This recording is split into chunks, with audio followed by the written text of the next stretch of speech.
Hi, I'm Kylie Dunn and welcome to the video of the setup of my bullet journal for 2021. Now this is only my second year of bullet journaling, so I'm going to start out here by saying I'm by no means an expert in this. I started doing it last year for the first time and I really enjoyed the process. It really works for me, that whole idea of sort of drawing up everything yourself and being able to structure the pages however you wish and being able to put some variety in there and some tracking and different bits and pieces. I found it worked really well for me, so I'm continuing to do it. And since I'm shifting my business into a more creative business, I decided that why not share this? People seem to like sort of process videos and being able to see how people actually draw things and create them, so why not create one? I'm not entirely sure whether I'll do this for the rest of my bullet journal or just for this introductory part, but hey, we'll see how it goes. So this is my initial layout for the year. I like to put a calendar in so that I have one calendar to refer to. I don't repeat the months in my forward or my future logs. I like to keep them quite clean and tidy, so having the calendar all in one place is really good for me. You'll notice I've put a little quote in here of remember to rest because that is a bit of a failing of mine. If there's a habit I need to improve, it's the habit of sort of giving myself time and not pushing myself too hard on things, which I know I'm not alone in. So that might be something you need to prompt yourself for as well. So just basically writing out the calendar, nice and simple, nice and easy. As I mentioned, this is only the second year that I've been doing it, and this seemed to work for me last year, so I'm just continuing it through and we'll see how that goes. Pretty much on this page, the only thing I do is the calendar, and then I'll just mark up the key dates, which are pretty much birthdays and anniversaries, nothing overly complex, and everything in there as well. You'll see the thing for this and a little bit of the future log is a bit around sort of, I guess, like ribbons or flags. That appears a little bit in the initial setup. The big thing for this year is that I'm actually sort of doing this properly. So last year there was a lot of trial and error. There are a lot of testing out different layouts and seeing what worked for me and what didn't work for me. So this year I'm actually theming each of my months, and I've discovered a couple of layouts and tracking things that work really well for me, and that's what I'm putting in. I will continue to have a play with a couple of bits and pieces that I see online and think, oh, that might be interesting, let's see how that works. But largely there won't be as much exploration, I don't think, as there was last year. So this is the future log. As you'll see, I do 6 months to a page. Some people only do like 3 or 4. The idea, if you do not bullet journal, is that your future log is where you can capture deadlines, events, appointments, key tasks, all of those sorts of things that are going to happen in future months. Because of course you draw this up as you go along. So I only have January drawn up now. I don't have February drawn up or any month past that. So if something comes up, you go back into the future log, record it in there so that when I draw up February, I can go back and look through and add in the February things that came up. That works really well, and it was working really well for me for the first couple of months, but that is one thing that sort of fell away last year that I want to try and make sure I'm doing a little bit better than I was previously. So we'll see how that goes, who knows. This next layout is my social media calendar. Now, I decided to add this in for this year because, as I mentioned, I'm shifting my business into a more creative business, which means I do have to be more consistent with my social media, and I do have to sort of just finally do this properly, I guess, which, given how long I've been doing stuff online, yeah, it goes in fits and spurts. So this will have a theme for each month, and then I've created a little bit of a plan for myself of each week of what I would be doing. So we'll see whether I get better at social media this year, having it all planned out and having a bit more structure around it. This next layout is my 3 words for 2021. So I don't do New Year's resolutions like a lot of people don't now.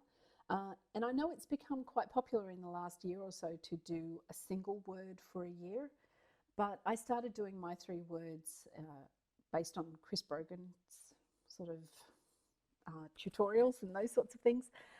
I started doing this about 8 years ago, and I find 3 words is a really nice sort of number to have because I need words that basically say that I need to push myself out in the world, but I also need words to remind me to pull back and look after myself as well. So I find that one word might be a little bit limiting. So my 3 words for this year are flourish, breathe, and dare. So the idea is I had growth last year, but this isn't about growth. This is now flourish. I've learnt a lot in my creative space. As I've mentioned a couple of times, I'm pushing the business into a more creative area. So focusing more on my graphic facilitation and graphic scribing, as well as other illustration and those sorts of things. So this is more about flourish. I want that to really grow. I want that to, just bloom and be an amazing part of my business. The second part of that is to breathe. As I said, I need to remember to rest, to keep a bit more calm in my life, and to avoid overwhelm because that can happen. And the last one there is dare. Now, I've had brave and I've had courage previously, but this, I didn't want it to just be something that's like, for me, that's quite a reactionary thing. This, I want to dare. I want to actually promote myself, promote my business, really own my creativity, as scary as that can be, putting it out into the world, and really sort of have a little bit more intention around that. So that's why I have dare. This page I'm drawing up at the moment, or this spread, is of course my goals. I've got a quote there from Seth Godin: "The purpose of the plan is to help you think," which is just a nice reminder to me that even though I've planned to do something, if the world changes, I need to change with it and not punish myself for the fact that I didn't achieve my goals when really everything changed and that really was no longer a valid goal for me anyway. So, it's a little bit about a bit of self-kindness to remind myself of that. I've also created a professional development spread for myself this year. I did a Skillshare project last year, did a lot of skill development in the creative space and some other areas as well. And it was a bit of a scattergun approach because of the project I was doing. So I decided that this year I should be a little bit more focused. You'll notice there's a lot about a little bit more focused and structured. It's a bit of a theme going on there, and so I've decided I'll actually focus on, a theme a month around my professional development, and they can be my creative skills, or they can be skills for the business. So, there's bound to be a month in there in marketing or something like that because I'm really crap at it, and I need to improve those skills, and I always have needed to improve those skills, but it'll be a range of different things, so I'll have a plan for that. Now we get to the first month. So January, I like to have my month page, so my month sort of title page, to have the vertical calendar. I like the way that that sort of comes out.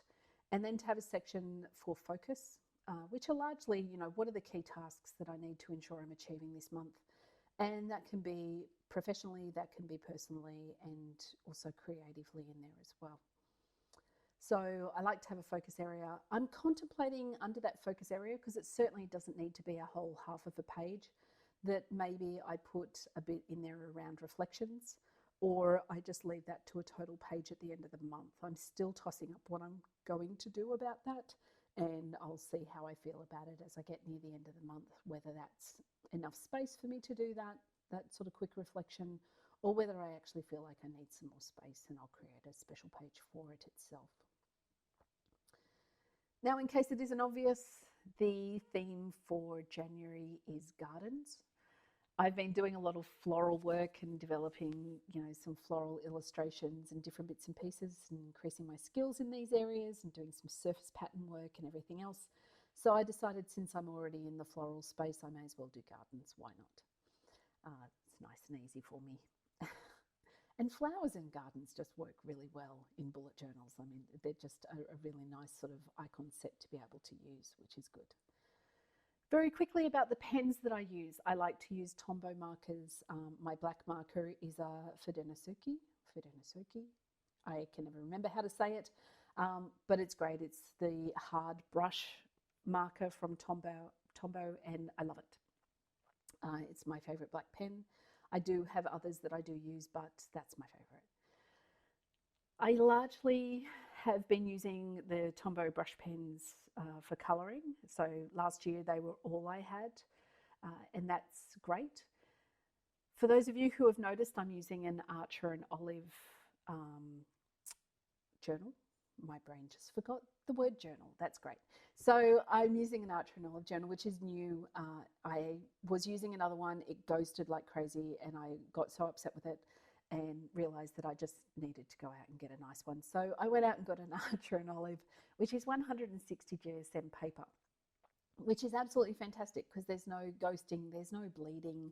It's, you know, it's a nice stark white, which I quite like, and all of those things. But at the same time, it's quite dry paper. It's really thick. So the Tombow markers aren't really very wet pens. So you might have noticed I've also got brushables, which is the pen I'm using now, which they're great because one end is 100% colour and the other end is 50%, which means you get a lot more flexibility of colour and they blend really well. The other thing with the brushable is it's quite a wet pen, so I find that it's working to blend better on the Archer and Olive paper. So it'll be interesting to see how I end up going with markers and everything else, but I mean, I'll still use the Tombows because they're gorgeous. So this is my tracking layout, and for my tracking layout, I have sort of two sides to it. The side that I'm drawing up at the moment is the health side. So the idea with this is that I'm rapidly approaching 50 and my body isn't a very happy thing at times. So I thought that I would track my health a little bit more as I sort of went through the year.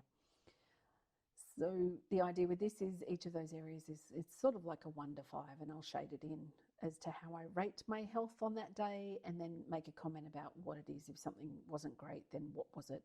Did I have a headache all day? Was it my lower back? Was it something else on my body that's decided not to work for a while, like my shoulder? You know, what is it that's actually causing me grief? This side is, of course, my mood tracker. And this I actually found to be a really important part of my bullet journal from last year. I'm a person who experiences depression, so sort of being very self-aware of my mood is something that I generally try to do anyway. But I found that actually having a mood tracker and getting to the end of each day and going, oh, so how was today? It adds a little bit to that reflective sort of gratitude process so that you do feel you remember the things that actually went well. But it's one of those things that dramatically improves your self-awareness about how you're actually going at any point in time. So the mood tracker for me is a really important component, and I actively encourage you, if you're doing a bullet journal, please have a mood tracker. I think that they're great. The idea is you come up with a colour scheme, so you know, green is good, orange not so good, purple is crap. And then you get to the end of each day and you take whatever symbol you've decided to create. Of course, these are all flowers because the theme is garden, and you colour it in accordingly. You know, it might be half green, half orange, it might be half orange, it might be all purple, whatever it will be. So it's a really nice thing to sort of have as a reflective process. Now, the first week of January, you'll be happy to know that I'm only drawing up the first week of January. So if you've gotten this far, you don't have to listen to me talk for too much longer. The quote takes a little bit of time, so we will talk a little bit. But I decided that I'd just do the first week because even though I'm uploading this on the 4th of January, I did draw it on the 1st of January.